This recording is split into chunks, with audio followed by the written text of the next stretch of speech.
शान्त छौँ स्पेसल्ली कक्षा 1 2 3 का भाइ बहिनीहरू। यो अहिले समय छ, अब तिमीहरूको खाली समय छ।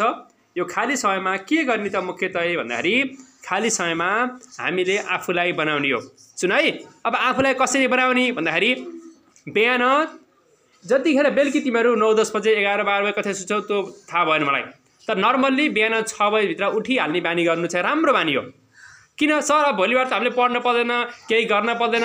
बिहान 6 बजेतिर उठ्ने, आँखा चिम्मरेर आधा घन्टा बस्ने बानी गर्ने, अलिअलि आफूले सक्ने आसनहरू योगहरू गर्ने, दिशा पिसाब गर्न जाने, नुहाइधुवाइ गर्न सके नुहाइधुवाइ गर्ने। गर्मी महिना सुरु भएको छ हो। त्यसपछि आएर अनि आमा बुवालाई काम गर्न सहयोग गर्न पर्यो, काम गर्ने। त्यो गऱ्यो भने चाहिँ बिहानको समयमा त्यसरी प्रयोग गर्न सकिन्छ। 2-4 दिन हप्ता 10 दिन चाहिँ हामीले त्यो प्रयोग गर्न सक्छौँ।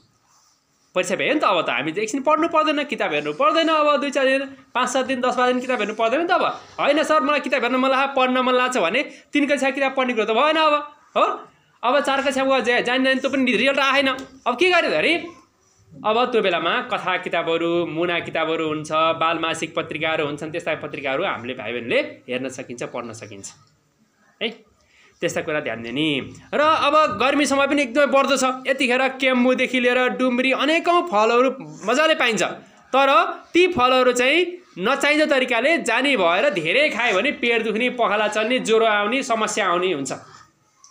त्यही भएर ती कुराहरू फलहरू खाँदाखेरि ध्यान दिएर खान पर्ने भए बिहानमा टिप्ने। कसरी टिप्ने अरे, बिहान 7-8 बजेतिर टिप्ने, घाम नलाग्दै। र दिउँसोमा चाहिँ सेलाएपछि छुट्टै ढामा राख्ने। र दिउँसोमा चाहिँ नुन खुर्सानी पिसेर हल्का त्यसमा चाहिँ हालेर खान सकिन्छ। डुम्री खान परे, अनि त्यसपछि चाहिँ केम्बुहरू खान परे, अनि काफल खान परे। त्यो कुरा हामीले ख्याल गर्न सकिन्छ। त्यसपछि दिनभरि सुन है, दिनभरि चाउचाउ, बिस्कुट, चुइगम, चक्लेट अनेकहरू यो चाहिँ जङ्क फुडहरू छन्। यी सकेसम्म नखाने। खानै परे हप्ता दिन, 15 दिन, 1 महिनामा, 2 महिनामा। मैले त अब आज खाएँ, अब 1 हप्तापछि खान्छु। मैले आज खाएँ 1 महिनापछि खान्छु। मैले आज खाएँ 6 महिनापछि खान्छु। मैले आज खाएँ 1 वर्षपछि खान्छु भनेर भन्ने। आफूले मनलाई भन्ने, आफै आँखा चिम्मरेर भन्ने, अनि मनले बिस्तारै मान्छ। बिस्तारै मनले मान्छ।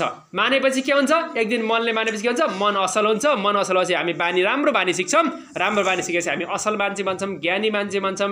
बिरामी पर्दैनौँ हो कि नै। अया बाबा मलाई पेट दुख्यो, अया मम्मी मलाई ज्वरो आयो, ढाड दुख्यो, तिनी नचाइ खानेकुरा खाएर। त्यही भएर ती कुरा हामीले सबभन्दा बढी ख्याल गर्नुपर्ने हुन्छ।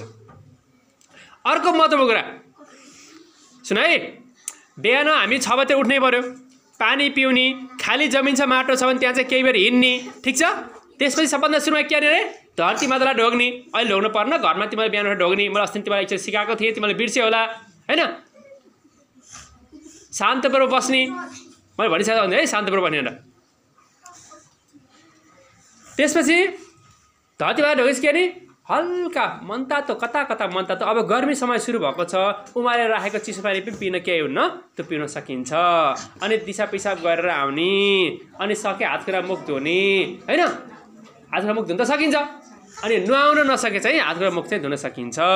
त्यसपछि आएर हामीले पिटी खेल्ने भयो। हामीले खेल्दैनौँ पिटी, ओइ हामीले पिटी खेल्दैनौँ हो, त्यस्तै पिटी खेल्ने। त्यसपछि सकिन्छ भने सूर्य नमस्कार गर्ने आसन छ त्यो गर्ने। अनि त्यसपछि वज्रासनमा बस्ने। कस्तो आसन अरे, वज्रासन। कसरी बस्ने गरे वज्रासन थाहा छ, ल देखाउँछ ल।